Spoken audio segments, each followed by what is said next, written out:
నీతిమంతుని నివాసం వద్ద పొంచి ఉండకము, వాడి విశ్రమ స్థానమును పాడు చేయకము.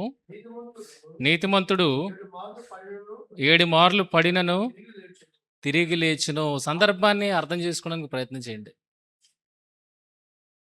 ఇక్కడ పాపం అన్నాడా? పాపం అన్నాడా?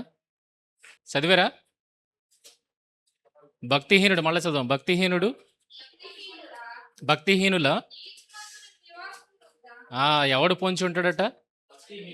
భక్తిహీనుడు నీతిమంతుని నివాసం వద్ద పొంచి ఉంటాడు, అలాగా ఉండొద్దని అంటున్నాడు. ఆ తర్వాత వాని విశ్రమ స్థలము పాడు చేయకము. నీతిమంతుడు అంటే ఎవరు పడగొడుతున్నారు ఇక్కడ? ఆయన పడుతున్నాడా? ఆయన పడగొట్టడానికి ప్రయత్నం చేస్తున్నారా? ప్రయత్నం చేస్తారు కదా. ఈ విషయాన్ని ఎగ్జాక్ట్గా మనం అర్థం చేసుకోవడానికి దానియేలు గ్రంథానికి ఒకసారి వెళ్దాం.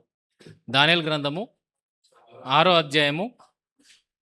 ఆయన తన గృహానికి వెళ్ళి యెరూషలేము తట్టు కిటికీలు ఓపెన్ చేసుకొని ప్రార్థన చేస్తూ ఉంటే ఆ నీతిమంతుని చుట్టూ ఎవరున్నారో తెలుసా?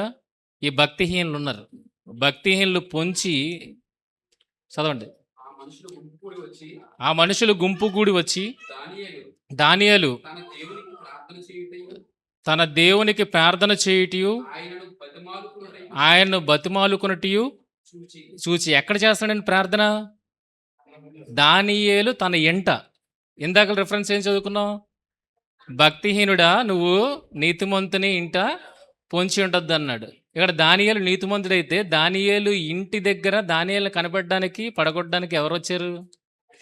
భక్తిహీనులు వచ్చారు.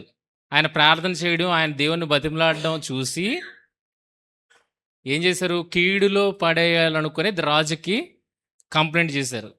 రాజుకి ఏమైనా కంప్లైంట్ చేశారు? నీ శాసనం బయలుదేరింది కదా, 30 దినాల వరకు నీ దగ్గర తప్పితే ఏ దేవుడి దగ్గర వారు విజ్ఞాపన చేసుకోకూడదు అని చెప్పావు కదా. అలాని ధిక్కరించి దానియేలు ఏం చేస్తున్నాడు?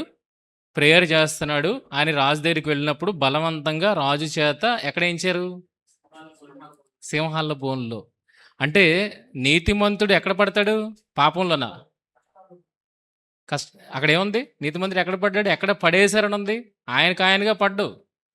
ఆయన పడగొట్టడానికి ప్రయత్నం చేస్తాడు ఎవడు? భక్తిహీనుడు. రెండింటిని కంపేర్ చేసి చూస్తే చాలా అద్భుతంగా విషయం అర్థమవుతుంది. పాపం గురించి మాట్లాడట్లేదు అక్కడ. భక్తిహీనుడు కలుగు చేసే కీడును గూర్చి మాట్లాడుతున్నాడు. ఆ కీడులో ఒకవేళ 7 మార్లు పడినా ఆయన లేచిపోతాడు. దానియేలుని కీడులో పడడానికి ప్రయత్నం చేశారా? దానియేలు కాపాడబడ్డా లేదా? లేచిపడలేదా? లేచిపడు. ఇది ఎగ్జాక్ట్గా సామెతలు గ్రంథానికి ఎగ్జాక్ట్గా దానియేలు గ్రంథము కనెక్ట్ అవుతుంది. మనకి 7 మార్లు పడినట్టు, పాపంలో 7 మార్లు పడుతున్నాడంటే అసలు స్థిరుడు కాదనమాట.